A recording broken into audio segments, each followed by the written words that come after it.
Hello दोस्तों, आज हम मेरी बात करेंगे एनिमल के यानी कि नोज़ से यानी कि नोज़ल ब्लीडिंग या फिर एनिमल की नाक से रक्त बहना। तो इसके बारे में एकदम से विस्तार से बात करेंगे कि एनिमल के मतलब कि नाक से या फिर मुँह से खून कैसे आता है या फिर नोज़ल ब्लीडिंग कैसे होता है। तो नाक से खून आने वाली काफ़ी ज़्यादा गंभीर बीमारी है जिसमें एनिमल का जान बचाना काफ़ी ज़्यादा मुश्किल होता है, काफ़ी ज़्यादा डिफ़िकल्टी होता है। तो ऐसे केस देखो तो जितने भी वेटरनरी डॉक्टर होते हैं उनको काफ़ी ज़्यादा चैलेंजिंग केस होता है, तो ऐसे केस को सॉल्व करना काफ़ी ज़्यादा कठिन होता है। तो आज हम मतलब कि नाक से ब्लीडिंग यानी कि नोज़ल ब्लीडिंग या फिर नाक से रक्त बहना, खून बहना, तो ये क्या है, कैसे होता है, क्यों होता है? तो आज मेनली मैं पार्ट 3 बनाने वाला हूँ, जो कि आप लोग मतलब कि श्वसन तंत्र से बीमारियाँ होने वाली उसके बारे में पार्ट 3 का सीरीज़ चल रहा है। पार्ट 3 का के मतलब कि सीरीज़ है। तो अगर आप लोग जानते हैं कि मेरी वीडियो साइंटिफिक तरीके से बनाई हुई होती है, थोड़ी लंबी ज़रूर होती है, लेकिन साइंटिफिक तरीके से बनाई हुई होती है। तो आप लोग बिना मेरी वीडियो को बिना स्किप किए अंत तक जरूर देखना, जिससे आप लोगों को भी साइंटिफिक तरीके से विस्तार से जानकारी होगी। तो आज मेनली बताएंगे नाक से मतलब कि रक्त बहना। तो बिना कोई समय गवाए चले वो बताते हैं आप लोगों को नोजल ब्लीडिंग यानी कि नाक से रक्त बहना क्या है, कैसे कारण होता है। तो इसमें देखो तो परिचय में देखो तो ये नासिका छिद्रों से रक्त का बाहर निकलना, तो यानी कि एनिमल की मेनली परिचय देखोगे तो खुला सिम्टम देखने को मिलता है कि आपके एनिमल में अगर खून मतलब कि नाक से खून बह रहा है या फिर बहुत ज्यादा तरीके से कस के बह रहा है जो कि एकदम से बंद नहीं हो रहा, या फिर एनिमल के रक्त ये देखोगे तो वो कम हो सकता है या फिर ज़्यादा भी हो सकता है। नासिका छिद्र पर देखोगे तो दोनों मतलब कि एनिमल को हमको देखना पड़ता है कि एक नासिका छिद्र से खून आ रहा है या फिर दोनों नासिका छिद्र से खून आ रहा है। क्योंकि अगर आपके एनिमल में एक नासिका छिद्र से खून आ रहा होगा तो उसका कोई और रोग हो सकता है। अगर आपके एनिमल में दोनों नाकों से मतलब कि ब्लड आ रहा है तो उसका कारण और कुछ हो सकता है। जैसे कि हम लोग बताते हैं कि अगर आपके एनिमल में मेनली एक नोज से एक नाक से खून आ रहा है तो इसका कारण कारण मेनली हो सकता है अगर एनिमल के नाक में चोट लग गया हो तो उसके कारण, क्योंकि मेनली दोनों नाकों से खून कभी नहीं आता है, आता है तो मेनली एक ही नाक से आता है। जैसे ह्यूमन के भी कभी चोट लगता है तो क्या होता है, एक ही नाक नाक से ज्यादातर खून आता है। अगर और कोई कारण होता है अंदर किसी प्रकार का मतलब कि पॉइजनिंग हो जाती है, यानी कि मतलब किसी प्रकार का ऐसा लेड पॉइजनिंग या फिर पॉइजनिंग हो जाते हैं तो इसके कारण देखोगे तो दोनों नाकों से खून आता है या फिर प्राकृतिक सूत्रों से आने भी लगता है खून, यानी कि वल्वा से भी आता है और उसके साथ में वेजाइना से भी आता है, उसके साथ में एनिमल के टीथ से आता है, मुंह से आता है, नाक से आता है, कान से आता है, आंख से भी खून आता है। तो ऐसे केस देखो तो पॉइजनिंग के केस में ज्यादातर देखने को मिलते हैं। तो इसमें से देखोगे तो नासिका गुहा में देखोगे तो मेनली जख्म हो सकता है, या फिर नासिका गुहा में कोई मतलब कि अधिक वृद्धि होने से भी हो सकता है, या फिर कई बीमारियां होने से हो सकता है, जैसे ग्लाइंडर्स जो होता है या फिर एंटैक्स जो होता है या फिर बोवाइन जो होता है मैलिग्नेंट हो सकता है, उसके कारण भी देखने को मिलता है।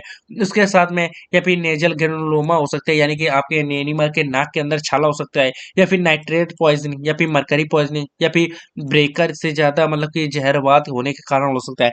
यानी कि आपके एनिमल में नाइट्रेट पॉइजनिंग हो या मरकरी पॉइजनिंग हो उसके कारण भी आप लोगों के एनिमल में ऐसे केस देखने को मिलता है। क्योंकि आप लोग देखोगे तो काफी ज्यादा ऐसे पॉइजनिंग हम लोग को फील्ड में देखने को मिलते हैं। तो इसके सिम्टम्स क्या बात जाते हैं, क्या क्या सिम्टम्स है, क्या इसका ट्रीटमेंट प्रोटोकॉल कर सकते हैं। तो मेनली सिम्टम्स की बात करोगे इसमें देखोगे तो एनिमल के एक या दोनों नासिका छिद्रों से एनिमल के खुद धारदार खून आता है मिलता है, यानी कि एनिमल के वहां पर देखोगे तो काफी ज्यादा ब्लड देखोगे तो तेज दिखाई देता है। उसके बाद में आप लोग देखोगे तो खून में देखोगे तो धक्का जो मतलब थक्का जमना होता है वो पशु में बहुत ही कम थक्का जमता है। अगर जम भी जाता है थक्का तो उसमें एनिमल को सांस लेने में दिक्कत मिलती है, क्योंकि एनिमल में काफी ज्यादा वो थक्का जम जाता है नाक में, और तो उसके कारण एनिमल मुंह से सांस लेता है। या फिर पशु के थक्के हटाने के लिए सिर को हिलाता है, यानी कि एनिमल सांस नहीं ले पाता है तो उस थक्के को हटाने के लिए सिर को हिलाता है काफी जोर जोर से, जिसके कारण देखो तो एनिमल एकदम से सुस्त हो जाता है। यदि खून ज्यादा बह जाता है तो सिलेक्सिफिका झिल्ली एकदम से सफेद हो जाती है। कोई भी एनिमल हो या फिर कोई भी मतलब कि आदमी हो, अगर उसमें मिलनी जो ब्लड जो देखोगे तो बाहर निकल जाएगा तो किसी प्रकार के म्यूकस मेम्ब्रेन है तो वो सफेद हो जाएंगे और उस केस को बचाना काफी ज्यादा डिफिकल्ट हो जाता है।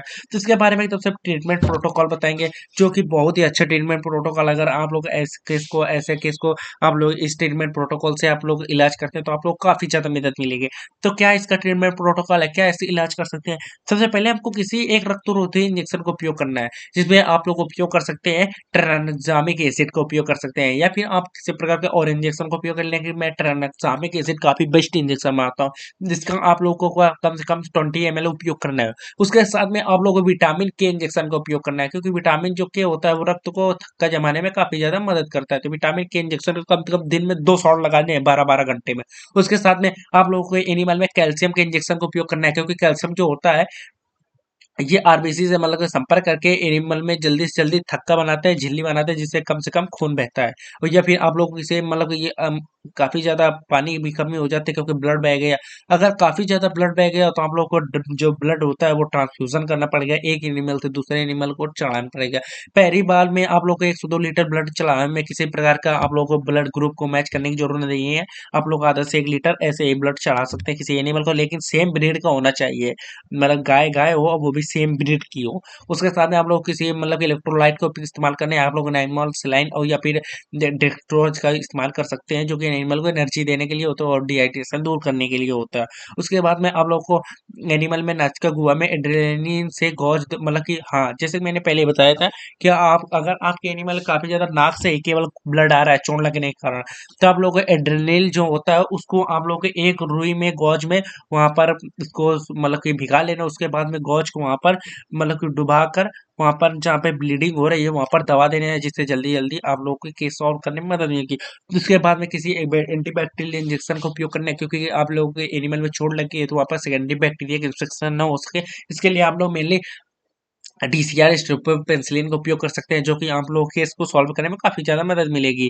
तो आप लोग अगर रक्त यानी आपके एनिमल में ऐसा ज्यादा बह रहा है तो आप लोग अगर इस प्रकार का ट्रीटमेंट प्रोटोकॉल करते हैं तो आप लोग को केस को सॉल्व करने में काफी ज्यादा मदद मिलेगी।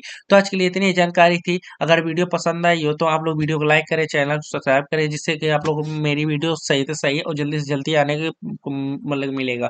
तो अगर आप लोग को आज की वीडियो पसंद आई हो तो पार्ट जो है मैं फोर्थ बनाने वाला हूँ, जिसका आप लोगों को पास जल्दी से जल्दी वीडियो आएगी। तो आप लोग मेरी वीडियो को लाइक बहुत कम करते हैं, अगर लाइक हम लोग करेंगे तो मेरा मोटिवेशन होता है और मैं काफ़ी ज़्यादा और वीडियो बनाता हूँ और साइंटिफिक तरीके से बनाता हूँ, आप लोग जानते ही हैं। तो आज के लिए इतनी जानकारी थी। जय हिंद, जय भारत।